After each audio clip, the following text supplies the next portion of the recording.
हाथी और बकरी की कहानी। एक जंगल में एक हाथी और एक बकरी रहते थे। दोनों बहुत पक्के दोस्त थे।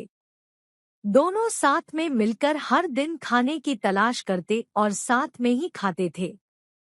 एक दिन दोनों खाने की तलाश में अपने जंगल से बहुत दूर निकल गए।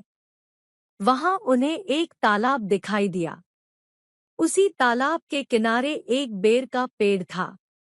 बेर का पेड़ देखकर हाथी और बकरी बहुत खुश हुए। वह दोनों बेर के पेड़ के पास गए। फिर हाथी ने अपनी सूंड से बेर के पेड़ को जोर से हिलाया और जमीन पर ढेर सारे पके हुए बेर गिरने लगे। बकरी जल्दी जल्दी गिरे हुए बेरों को इकट्ठा करने लगी। संयोगवश उसी बेर के पेड़ पर एक चिड़िया का घोंसला भी था, जिसमें चिड़िया का एक बच्चा सो रहा था और चिड़िया दाने की खोज में कहीं गई हुई थी।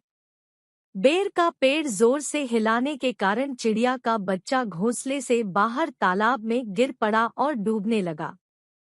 चिड़िया के बच्चे को डूबता हुआ देखकर उसे बचाने के लिए बकरी तालाब में कूद गई, लेकिन बकरी को तैरना नहीं आता था।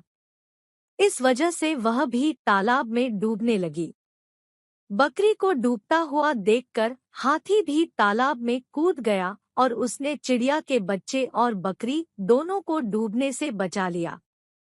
चिड़िया के बच्चे को डूबता हुआ देखकर उसे बचाने के लिए बकरी तालाब में कूद गई, लेकिन बकरी को तैरना नहीं आता था। इस वजह से वह भी तालाब में डूबने लगी। बकरी को डूबता हुआ देखकर हाथी भी तालाब में कूद गया और उसने चिड़िया के बच्चे और बकरी दोनों को डूबने से बचा लिया। कुछ ही दिनों में चिड़िया का बच्चा बड़ा हो गया। चिड़िया अपने बच्चे के साथ जंगल में घूमकर आती थी और हाथी और बकरी को जंगल में किस पेड़ पर फल लगे हैं, इसकी जानकारी देती थी। इस तरह हाथी, बकरी और चिड़िया मजे में रहते और खाते पीते थे। कहानी से सीख: हमें किसी का बुरा नहीं करना चाहिए। अगर हमारी गलती से किसी को परेशानी होती है तो उस गलती को सुधारना चाहिए और मनमुटाव दूर करते हुए एक दूसरे की मदद करनी चाहिए।